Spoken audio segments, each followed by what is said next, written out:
जय हिंद साथियों, मैं अमृता यूपीएसआई टॉपर स्वागत करती हूँ आपका आपके ही यूट्यूब चैनल अमृता क्लासेस में। आप लोगों ने मेरे कई सारे इंटरव्यू कई सारे प्लेटफॉर्म पर देखा होगा, पर मैं वहाँ अपनी सारी बातें, अपने सारे स्ट्रगल, अपनी स्ट्रेटजी आप लोगों से शेयर नहीं कर पाई।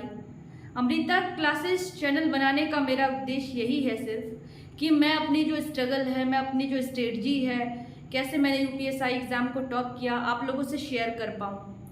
आज के इस वीडियो में मैं आप लोगों से बताऊंगी कैसे मैंने पढ़ाई की, किस तरह से मैंने यूपीएसआई की तैयारी की, कैसे मैंने इस एग्ज़ाम को टॉप किया। मैं बहराइच डिस्ट्रिक्ट के एक छोटे से गांव से बिलोंग करती हूँ, एक छोटे से मिडिल क्लास फैमिली से मैं बिलोंग करती हूँ। मेरी जो प्राइमरी एजुकेशन हुई है वो अपने ही गांव के एक छोटे से स्कूल से, जो कि टीन शेड का बना हुआ है, जो अभी भी टीन शेड का ही है, वहीं से हुई। जो मेरी 9 से लेकर 12 तक जो पढ़ाई हुई है वो अपने गांव से लगभग 5 किलोमीटर के डिस्टेंस पे एक कॉलेज है, वहीं से मेरी पढ़ाई हुई है। कॉलेज में बहुत कम जा पाती थी क्योंकि एक तो अकेले जाना होता था, मेरे साथ जाने वाला वह कोई नहीं है। मेरे गांव में एक तो पढ़ाई का कोई इतना ज़्यादा स्कोप नहीं है, ऊपर से लड़कियों को पढ़ाने के लिए तो बहुत ज़्यादा वहाँ पे दिक्कतें हैं।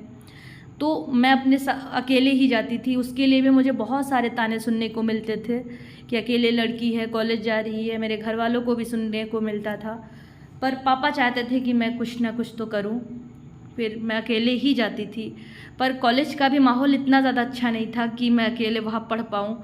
तो 9 से लेकर 12 तक मेरी पढ़ाई बहुत ख़राब रही। मैं घर पे ही जितना पढ़ पाई, अदरवाइज़ 9 से लेकर 12 तक मेरी पढ़ाई बिल्कुल भी अच्छी नहीं थी। उसके बाद ग्रेजुएशन किया है मैंने, बीएससी किया हुआ है, BSc math, physics, chemistry, math से किया हुआ है। उसके बाद मैंने बीएड किया है।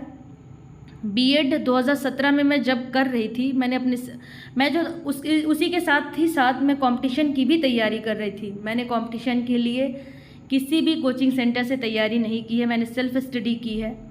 आज जो कुछ भी हूँ वो मेरी खुद की मेहनत है। और जो मैं बीएड कर रही थी उसी के साथ साथ ही मैं कंपटीशन की भी तैयारी कर रही थी और एग्ज़ाम भी दे रही थी।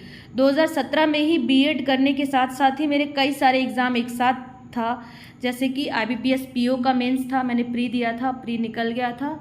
एसएससी सीजीएल का भी मेंस था, एसएससी सीजीएल का भी प्री निकल गया था। यूपीएसआई का भी प्री निकल चुका था, जो फर्स्ट कट ऑफ आती है वो क्रॉस हो गया था, जो फिज़िकल के लिए फ़र्स्ट कट ऑफ आती है। और साथ ही साथ एसएससी सीपीओ एसआई का भी फिज़िकल मेरा उसी साल ही था। और सबसे बड़ी चीज़ मेरे लिए, सबसे बड़ी अपॉर्चुनिटी जो उस साल की मेरी थी वो थी यूपी पीसीएस का मेंस।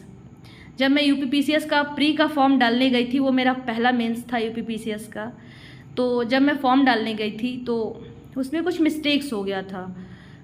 उन्होंने कहा था, जो साइबर कैफ़े वाले भैया, वो कह रहे थे कि मैंने जब उनसे कहा कि ये मिस्टेक है, आप इसे सही कर दीजिए। उन्होंने कहा कौन सा पहली बार में आपका निकलने ही वाला है।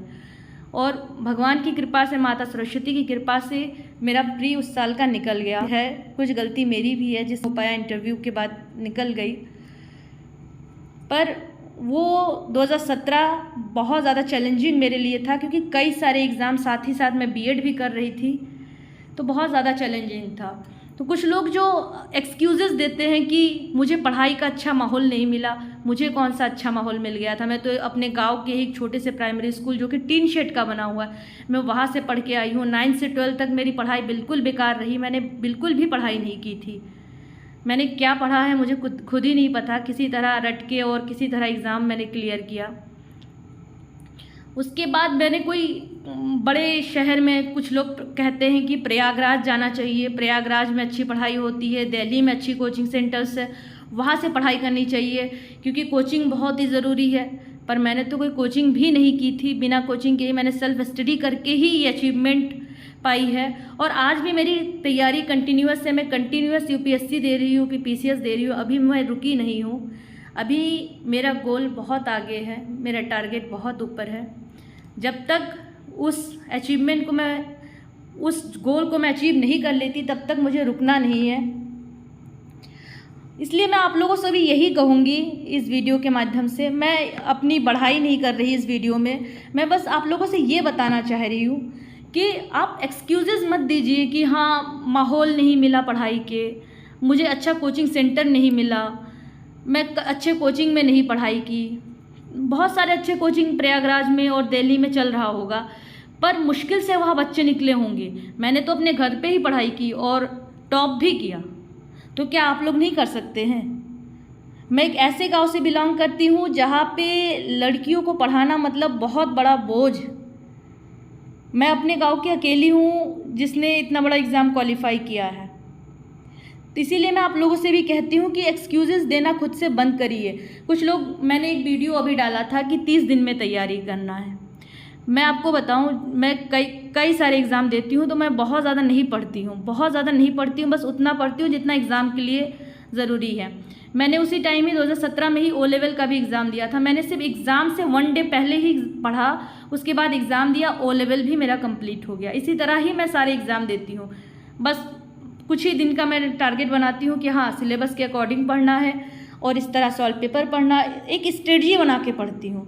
और ऐसा नहीं है कि ये यूपीएसआई मेरा एक ही एग्ज़ाम निकला है, इसके अलावा भी मैंने कई सारे गवर्नमेंट एग्ज़ाम क्लियर किए हैं और आज मैं लखनऊ में पोस्टेड भी हूँ। तो आप लोगों अपने आप से बहाना बनाना बंद करिए। सबसे पहली बात तो आप लोग अपने आप से बहाना बनाना बंद करिए, तैयारी करिए। जैसा माहौल मिल रहा है, जैसा मिल रहा है, आप तैयारी करिए। आप खुद के प्रति ऑनेस्ट रहिए कि हाँ, मैं करके रहूँगी या करके रहूँगा, इस बार कैसे भी करके मुझे क्लियर करना ही है। कुछ लोगों का एक्सक्यूजेज ये रहता है, अरे कम पोस्ट है, अरे कम पोस्ट है उससे आपको क्या दिक्कत है, आपको तो बस एक ही पोस्ट चाहिए। तो इसलिए तैयारी करते रहिए और इस बार आप लोग भी अपने वर्दी का सपना पूरा करोगे, मुझे पूरा का पूरा विश्वास है। आज के लिए बस इतना ही। Thank you. जय हिंद।